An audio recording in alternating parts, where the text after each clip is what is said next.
নমস্কার বন্ধুরা, পিওর কিচেনের নতুন রান্নার রেসিপিতে তোমাদের স্বাগত। তো এখানে নিয়ে নিচ্ছে বাটিতে বেশ কিছুটা পরিমাণে সর্ষে, নিয়ে নিচ্ছে পোস্ত। তো পোস্তটা আমি এর আগে দিয়ে ফেলেছিলাম, তখন ক্যামেরাটা স্কিপ করা ছিল, সেই জন্য দেখানো হয়নি। তারপর দিয়ে দিলাম আদা কুচি, কাঁচা লঙ্কা একটা, দিয়ে দিচ্ছি সামান্য সাদা জিরে, আর দিয়ে দেবো বেশ কিছুটা পরিমাণে সাদা নারকেলের গুঁড়ো, মানে নারকেল টুকরো। তো দিয়ে ভালো করে এইগুলো আমি সিলে পেস্ট করে নেব।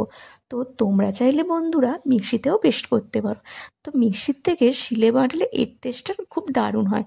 সেই জন্য আমি সমস্ত কিছু সিলে বেটে নেওয়ারই চেষ্টা করি বেশিরভাগটা। তো যেটুকু না পারি, একদম যেগুলো বিশেষ বিশেষ জিনিস সেইগুলো হচ্ছে মিক্সিতে পেস্ট করি। তো বেশিরভাগটাই আমি শিলে পেস্ট করি। চলো তোমরা যে যাতে ইচ্ছা সেটাতে করো, ঠিক আছে। আমি এখানে ভালো করে নারকেলটাকে, কাঁচা লঙ্কাকে, আদাকে ভালো করে শিলের নোড়ার পিছন দিক দিয়ে ভালো করে ঠুকে ঠুকে থেঁতো করে নিচ্ছি। তারপর আমি ভালো করে একটু পেস্ট করে নেব। তো তোমরা দেখতে থাকো, এখানে একটু একটু করে জল অ্যাড করব। জল অ্যাড করে করে ভালো করে চাপ দিয়ে দিয়ে ভালো করে পেস্ট করে নিতে হবে। তো এখানে আমি একটু একটু করে জল অ্যাড করেছি, করে ভালো করে কিন্তু একটা মিহি পেস্ট করে নিয়েছি। তো যাতে এর মধ্যে কোনো নারকেলের দলা মতো পাকিয়ে না থাকে, পুরো একদম মিহি একটা পেস্ট করতে হবে। তো দেখতেই পাচ্ছ এখানে আমার মিহি পেস্ট করা হয়ে গেছে। এবার এটা আমি তুলে নিচ্ছি একটা বাটির মধ্যে। তো ভালো করে চেঁচে এটা বাটির মধ্যে তুলে নেব। তো কী রেসিপি করতে চলেছি তোমরা এটা দেখো, তোমাদের আশা করি ভালো লাগবে। আর বন্ধুরা, এটা তোমরা ভাবতে পারো আমি কোনো ভিডিও দেখে করেছি। এটা বন্ধুরা ভিডিও দেখেও নয়, আমার মা ঠাকুমা কারোর দেখা ভিডিওই নয়, রান্নার রেসিপি নয়। এটা আমি আমার মনের মতো করে একটা তৈরি করলাম। নিয়ে নিলাম বেশ বড় বড় সাইজের শিম, গোটা গোটা শিমগুলোকে ভালো করে ছাড়িয়ে নিয়েছি, দিয়ে দিলাম নুন হলুদ মাখিয়ে। তারপর দিয়ে দিচ্ছি কড়াই সর্ষে তেল। তো বন্ধুরা সর্ষে তেলটা একটু বেশিটা পরিমাণেরই দিতে হবে। তেলটা গরম হয়ে যাওয়া অবধি অপেক্ষা করলাম। তারপর দিয়ে দিলাম শিমগুলোকে ছেড়ে। তো শিমগুলোকে ভালো করে ভেজে নেব এপিঠ ওপিঠ করে, লাল লাল করে। তো এই রেসিপিটা সত্যি জাস্ট দুর্দান্ত খেতে হয়। তো এইটা রান্নার রেসিপিটা হচ্ছে নারকেল শিম পোস্ত। তো তোমরা চাইলে এইভাবে রান্নার রেসিপিটা তোমরা তৈরি করতে পারো।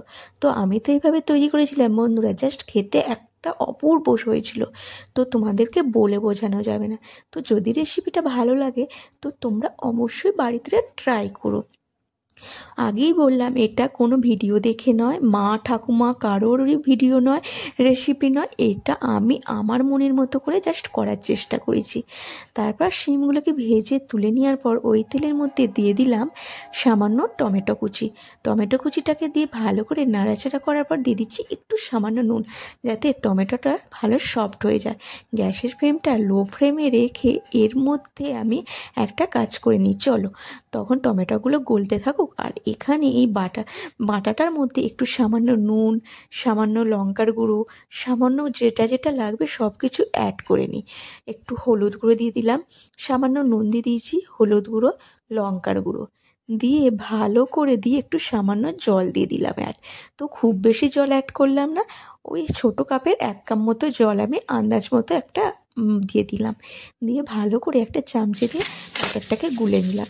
নিয়ে এটা আমি ওই টমেটো গোলাটার মধ্যে দিয়ে দিলাম।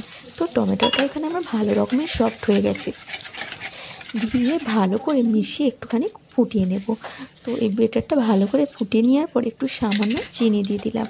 তো খুব বেশি চিনি আমি এখানে অ্যাড করছি না বন্ধুরা, একটু সামান্য চিনি দিয়ে দিলাম ছিটে ফোটা মতো। ভালো করে জুসটা যখন ফুটে যাবে তখন আমি শিম ভাজাগুলোকে দিয়ে দিলাম।